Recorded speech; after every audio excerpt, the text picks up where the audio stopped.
Good morning students. आज हम लोग जिस टॉपिक पर परिचर्चा करेंगे वह है ऑपरेशन ब्लैक बोर्ड, जो कि प्राथमिक शिक्षा में सुधार करने के लिए यह योजना चलाई गई थी, जिसको कि ऑपरेशन ब्लैक बोर्ड के नाम से शिक्षा के इतिहास में जाना जाता है।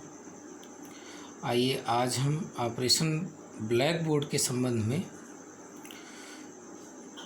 इस परियोजना के अंतर्गत जो भी प्राथमिक शिक्षा के सुधार हेतु प्रयास किए गए थे उनके संबंध में परिचर्चा करते हैं। छात्रों, ऑपरेशन ब्लैक बोर्ड जो कि राष्ट्रीय शिक्षा नीति 1986 में प्राथमिक शिक्षा को आवश्यक मानते हुए विद्यालय में बच्चों के अपव्यय एवं अवरोधन की थी, उसको कम करने के उद्देश्य से तथा शैक्षिक वातावरण को पर्याप्त रूप से उच्च कोटि का बनाने हेतु तथा शिक्षा में क्वालिटेटिव जो सुधार लाने पर विशेष बल दिया गया। विद्यालयों के अनाकर्षक वातावरण, अरुचिकर पाठ्यक्रम, अपर्याप्त भवनों, पाठ्य सामग्री एवं खेल सामग्री आदि में सुधार लाने की दृष्टि से राज्य सरकार एवं शिक्षा विभाग द्वारा अनेक प्रयास किए गए।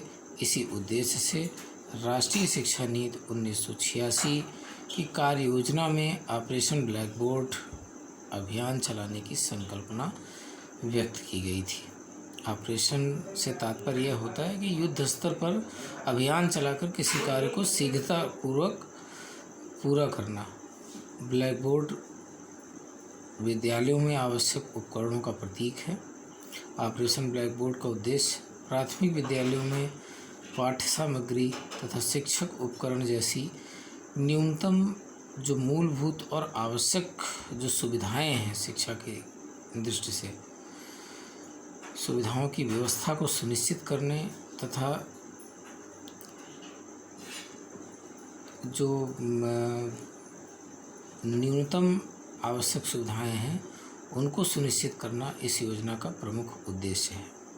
इसके निम्नलिखित लक्ष्य रखे गए थे। नंबर 1, ऑपरेशन ब्लैक बोर्ड में जो दी गई अन्य सुविधाएं हैं वो इस प्रकार हैं।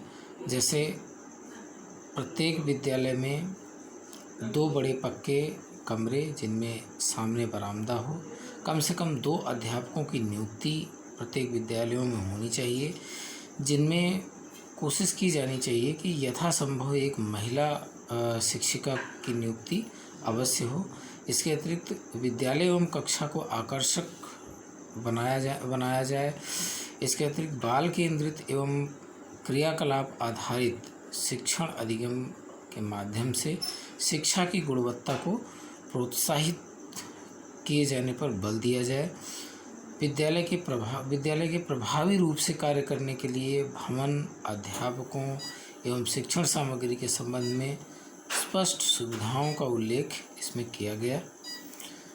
अध्ययन अध्यापन की प्रक्रिया के लिए न्यूनतम मदों का उल्लेख किया गया है। प्रत्येक मद की गुणवत्ता बनाए रखने के लिए इस उद्देश्य से आपूर्ति किए जाने वाले प्रत्येक मद के मानक तथा उसकी विशेषताएं निर्धारित की गई हैं।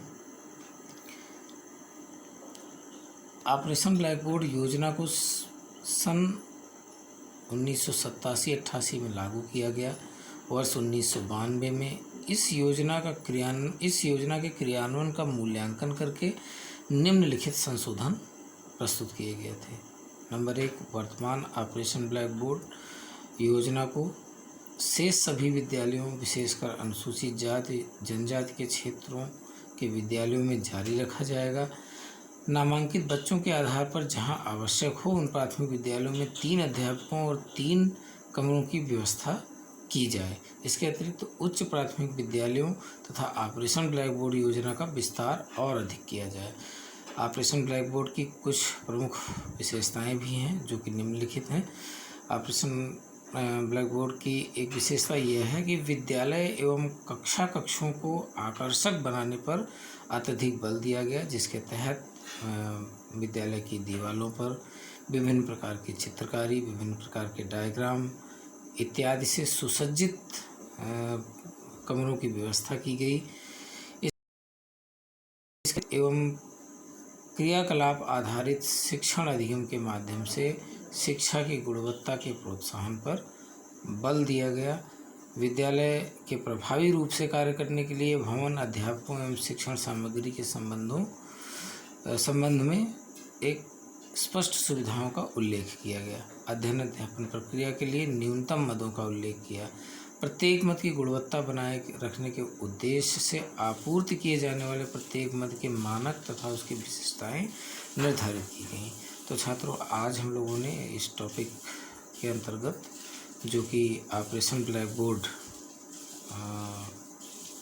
टॉपिक था, उसके अंतर्गत ऑपरेशन ब्लैक बोर्ड के अंतर्गत जो भी प्राथमिक विद्यालयों की गुणवत्ता में सुधार करने के लिए जो भी संसाधनों की बात की गई थी, उसके विषय में आप सभी से मैंने परिचर्चा की। अगले वीडियो में किसी नए टॉपिक के साथ पुनः आपके समक्ष उपस्थित होऊंगा। तब तक के लिए आपके अच्छे स्वास्थ्य की शुभकामना करते हुए आपसे विदा लेना चाहूँगा। धन्यवाद। जय हिंद।